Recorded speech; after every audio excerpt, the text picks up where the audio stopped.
you've been waiting for Neverness to Everness, this is the guide that you want to watch before jumping in. NTE is not just another gacha game where you pull characters and hit enemies. It has account progression, city systems, stamina system, gacha system, combat systems, and a bunch of little details that can either make your life much easier or quietly waste a ton of resources if you ignore them. So in this video, I'm going to walk you through the most important beginner tips, the biggest mistakes to avoid, and the smartest way to progress early without making your account harder to manage later. Whether you are a gacha veteran or completely new, this should help you to start strong. The first thing you'll be asked is to choose your main character. The good news is that this choice is not permanent. You can swap your MC gender later, so don't stress about it too much. But PS, female MC is better. Now for the early progression, the best advice is simple. Focus on the main story. Like most gacha games, NTE will eventually block your progression behind account level requirements. So the main story should be your first priority until you hit those walls. And once that happens, you will shift your focus to side quest, exploration, daily activities, city-related tasks, and anything else that will give your account experience. Your account level or hunter level matters a lot because it unlocks more content and progression systems. At the same time, your appraiser level or world level also matters because it controls how fast you raise your characters.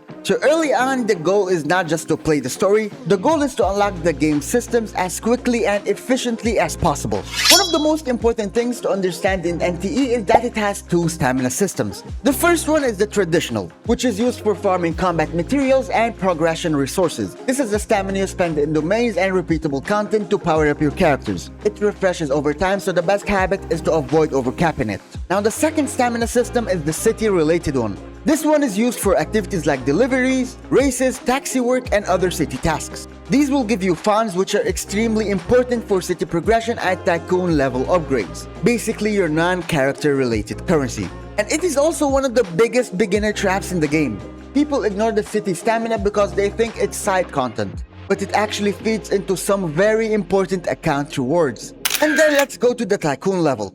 Your Tycoon level matters a lot more than it might seem at first. It unlocks useful rewards, top items, and account benefits that will help your city progression and your combat progression. So if you want to progress in a nice way, you should not treat City Tycoon and city content as optional fluff. And if the game gives you the ways to earn more funds through properties, shops, or city work, those are really worth paying attention to, especially early game. Because one of the best beginner investments is usually anything that increases your passive income or make the city progression easier. And once you reach the point that you can buy properties or run businesses, do not ignore them. These systems may look flashy at first, but they add up over time. They will give you more funds, useful material, free bonuses, and extra convenience. A lot of new players want to rush to combat upgrades and ignore the boring systems. But NTE clearly wanted you to interact with both sides of the game. If you invest in the system that will make you money or generate value, you will feel the difference later.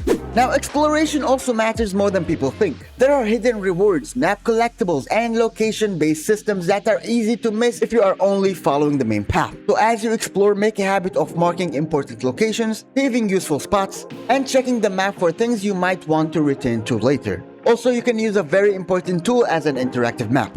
Activating the teleport and region areas will be easier for you on the long run instead of just riding your slow bike from one part of the map to the other. Now speaking of the collectibles, there are collectibles scattered through the world that function like map completion rewards. These are worth picking because they usually tie into useful rewards or progression systems. If you do not have time to collect them all during the main mission, just drop a pin on the ones that you want to return to. If you do not want that, you can just use an interactive map whenever you're free or you're done with the story, and then just pick them off one by one. A good rule in NTE: if something looks useful and you are not doing it, mark it down. And collecting those collectibles such as the crows and giving them to Blackbird at the witch's house will give you extra rewards that will help you later on the city progression or leveling up your account or even pulling on the banners. Another important habit is checking the city-related daily value. What do I mean by this? Some of the systems in NTE might look small at first, but they give out long-term gains if you keep them up with consistency. That means you should not skip things just because they seem minor. A lot of gacha progressions come from accumulation, not one-time huge rewards. For example, what I'm talking about, the wishing at the fountain, praying at the tree to get the bonds for the characters, or even just giving your roster some gifts. And now let's talk about anomaly conditions. Seriously, a lot of players are not doing their anomaly commissions. These are very important because they give useful rewards. progression materials, and access to some of the game's better weapons, which to be honest is one of the more unique parts of NTE. Getting an S-rank weapon as a day 1 player is really awesome. So new players should not avoid them just because they do not look like standard combat farming. If something gives you free progression, free weapons, and free usable gear, it should be on your priority list. Now let's talk about characters. Every character has several parts to their build: level, ability, equipment or weapons, modules or artifact style pieces. The biggest beginner mistake is spreading resources too thin. Do not level every character equally. Instead, focus on your core team first, and if you build a few strong characters, your account will progress much more smoothly than if you try to level everybody at once. And pay attention to compatibility. Players usually want the right weapon or the archetype, and putting the wrong one on them is usually wasted value. This is a common beginner mistake in gacha games in general. If a weapon or arc does not fit on a character's element or compatibility, do not assume it is automatically good just because it is rare. Read the details first. If you do not want to spend too much time on reading, you have some websites to help you build your characters. Now, the model system is another place where beginners can waste a lot of resources. At the start, it is fine to use lower tier pieces just to keep moving, but do not over-invest into weak gear early on, especially since you know that better versions will become available later. The general rule is, use what helps you now, but do not sink too many resources into temporary gear. And once you start unlocking higher rarity modules, the weaker ones will become less important. So early on, use moderation. Dupes and NTE are called awakening, and one of the nicer things about the system is you can swap between awakenings freely. This is a very beginner-friendly design choice. In most gacha games, duplicates can feel like you're locking yourself in one path. You have to get all of the awakenings to get the one that you want, the one that makes the character playable. But in NTE, the system is more flexible. You can switch between A1 and A6 whenever you want. If the meta for Shinku right now was A2, and later on it was A4, you can swap it whenever the meta change. And now for the gacha side. The premium currency is very important, and you should treat it respectfully. Do not spend it on random stuff. For example, do not spend your analyth on things like daily farming. And do not throw it in banners just because they are there, especially the standard banner. If you're an F2P or a low spender, the smartest thing you can do is save up for the character you actually want, or the characters that clearly improve your account. This will be the biggest difference between a strong account and a messy one later on.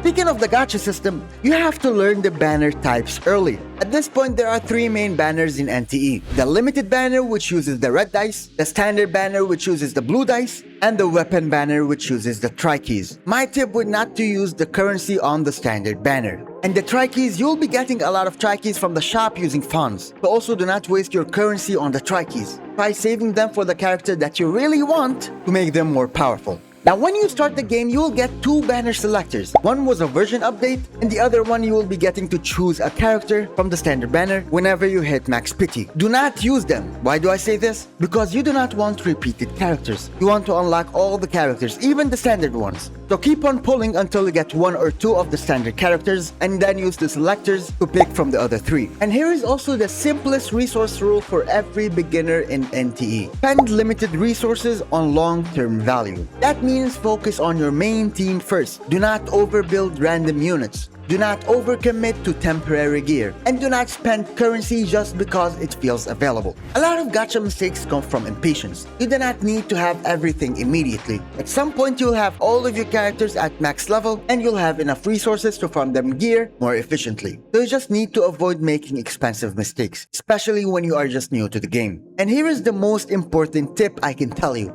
NTE is a marathon, not a sprint. That is true for almost every single gacha game. If you rush too hard, you'll make bad decisions. If you panic spend, you'll regret it later. If you chase every banner, you will weaken your account. So the smartest way to play is simple. Take your time, learn the systems, build one strong team, keep up with the daily and weekly content, and do not get baited into wasting resources. If you remember nothing else from this guide, remember this. Gacha games reward patience, planning, and consistency. You do not need to optimize every single thing on day 1. You do not need to pull on every character. You do not need to max every system immediately. You just have to play smart, progress steadily, and let your account grow naturally. If you do this, you will be in a much better position than most beginners. And once you understand how the game works, NTE becomes a lot less overwhelming and a lot more fun.